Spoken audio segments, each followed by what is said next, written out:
All right, here's a coronavirus update from the Radcliffes, from Dean.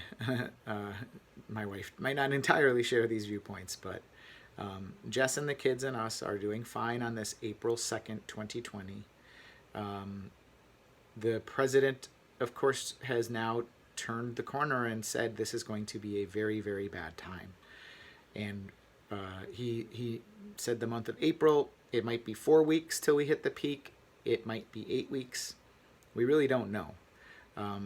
It depends on how much we do to flatten it. So, to flatten the curve, our family very much a fan of social isolation and distancing, and also a fan of connecting online in any way that we can, and helping others to do that. So we're participating in as many communities as we can through the means that we can, but we have to stay at home.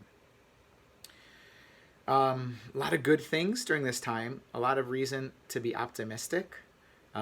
You know that even in upper ages, if you get the virus, you will more than likely survive the virus. We all know that fact, right? It's a good fact. It's a good fact to fixate on. It's not the only fact. It's not the only fact to keep in mind. Another fact is that there is a doubling period of approximately 3 days. And this month of April, that the president says we'll crest the peak in April, we may, but if we do, the road to that peak is going to have several more doubling periods.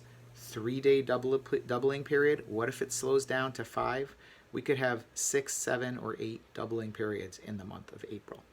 And I don't need to tell you, that's a factor of 100 over the current number, which is already 200,000 in the US. That's 20 million in a worst case scenario. Regardless, the other projections that are important to note are that it's likely that over half of the country will contract this virus at some point, maybe in August. But it's currently running unchecked and there's no vaccine for it. We can social distance. That slows the spread. It doesn't stop the spread. So, how do you like those odds? I think they're pretty scary. If you contract this disease, maybe you have a 98 or 99% chance of surviving it. However, if it's you, you're an all or nothing decision. You survive it or you don't. The statistic doesn't really matter for you.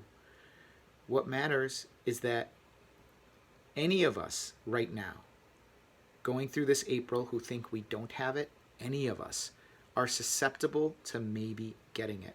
And if we get it, we maybe will not be recovering from it. And so we may be sitting here with less than half a year in our life left to go and feel perfectly healthy right now. Maybe 60 days. That's just a fact. How does it change my outlook? Well, it certainly raises the urgency for social distancing. You can't will that kind of fate onto other people, and you can't recklessly allow other people to suffer that kind of fate. That is unconscionable. We need to social distance.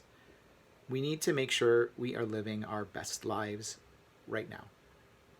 We need to make sure that we are helping and being part of the solution, not a part of the problem, right now. Because there are no guarantees. All of us who are healthy right now, none of us have a guarantee. But here's the good news.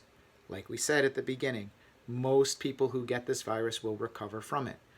The world will continue past the time of COVID-19.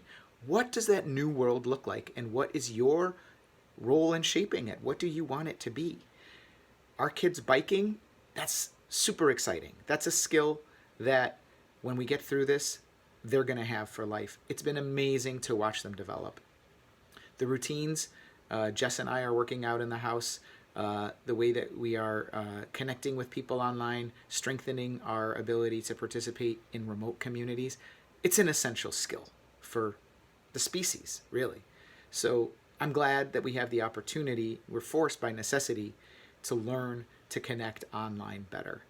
And I'm hopeful that all of us have a part to do in this, and that when we get through this, we will mourn our losses. We will hold people accountable for their actions or inactions. I'm talking about political leadership, not in your community.